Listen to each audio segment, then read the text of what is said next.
in the valley of Elah. I don't know which one it is. Whatever crotchety old Tommy Lee Jones says it is. You know, it's just like Tommy Lee Jones says it. All right, good, go. Tommy Lee Jones, who's like a were basset hound now, as far as I can tell. His eyes are just drooping lower. You're right and about lower, that. And his ears are hanging lower. The dude is becoming a basset hound. I swear, at night. He gets up and like howls at the moon and walks around depressing people. So instead of turning into a werewolf, he turns into a basset hound. That's what I'm saying. Crotchety old basset hound. And starts selling hush puppy shoes. Yeah, it looked like his face is made out of mud and it just got dried by the sun and cracked. But He had like a reverse Botox.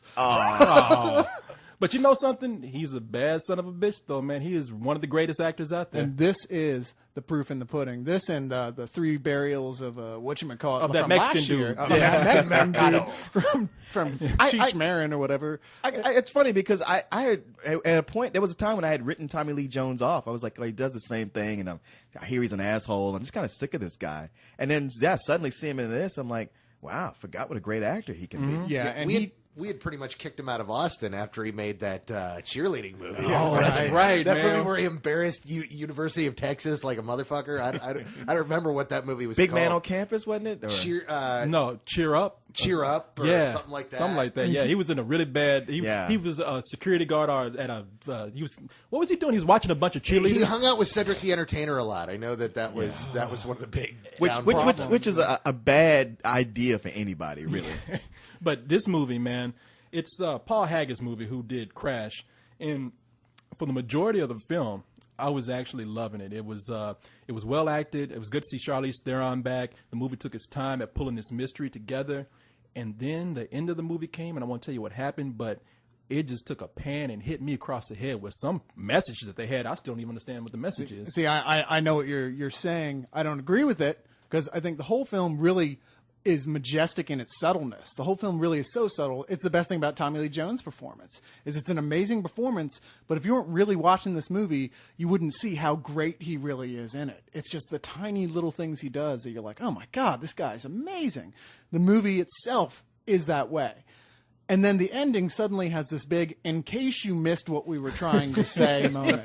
But it should be there. It's the one moment in the film, and it's telegraphed, and you know it's coming. Like 10 minutes into the film, you see, oh, this is going to come back at some point. And sure enough, it does by the time you've forgotten about it. And it wasn't so bad as to leave a bad taste in my mouth. I don't know.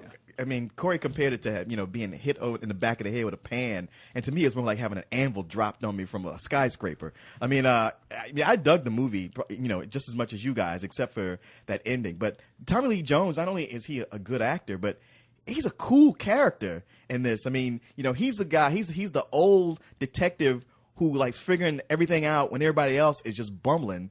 And he almost I was like, damn, this guy was just like a little bit more spry and had his shit together. He could be the Dark Knight. Because he had that feel like, if he had been Batman in an older life. Well, not so much the Dark Knight Batman.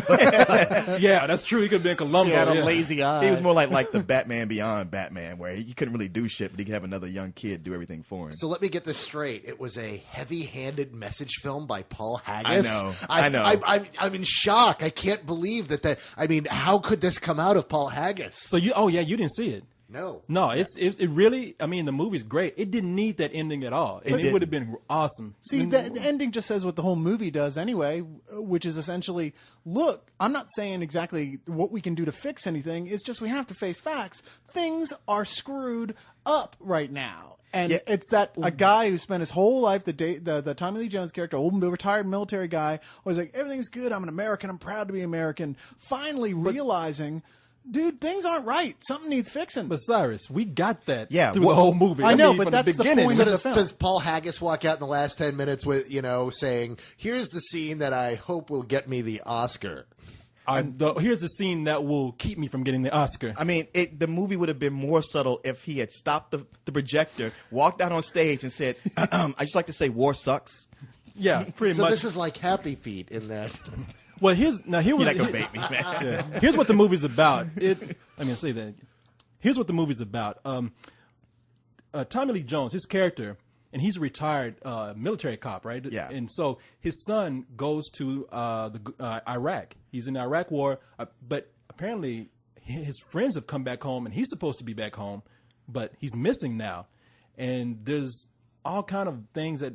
Well, I mean, what happens with the? Basically, they can't find him, and then they find pieces of him. Yeah. And then the rest of it is like solve the mystery of what happened to him. It's like fully cooked pieces of him that they keep showing you in close up and then switching to scenes with this local chicken restaurant. And I got to tell you, man, this movie was making me hungry.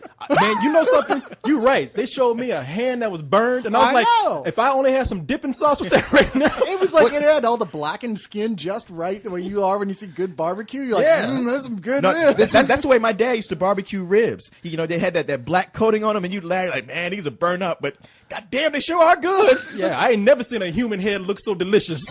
So this was a mystery, right? Yeah. So does Batman show up?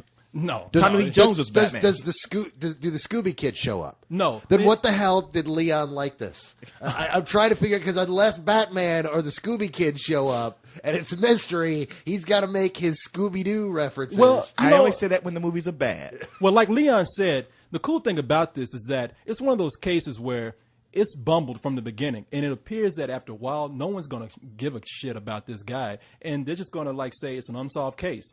So they don't know that Tommy Lee Jones is like this ace detective. I mean, he should have been walking around in a trench coat, you know. let me just ask you one more thing. Yeah, no, not even like that. He should have been like walking around like Humphrey Bogart, because he was telling them, hey, you screwed up here, here, and here. And not only are you screwing up this case, but this is my fucking son right here. Yeah. Well, hell, with that face, he could have taken a bite out of crime.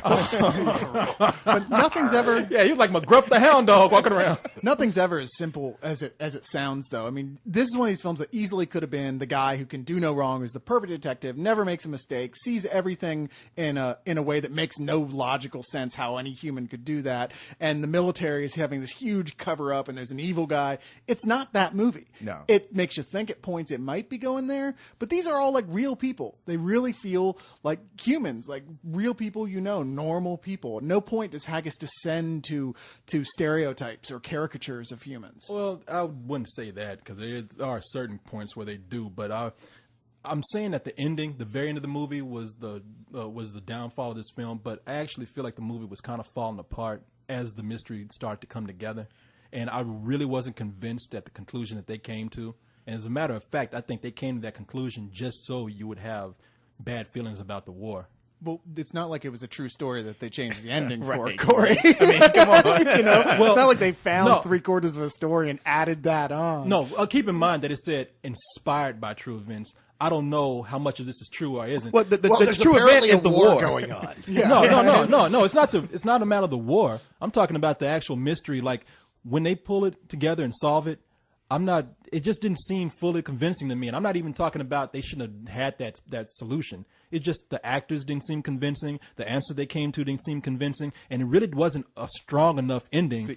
See, I don't agree with you. I think what works about the fact is that this does seem real, and you're waiting for the big Hollywood thing, for the thing to be like, oh my God, really? Like some kind of crazy twist.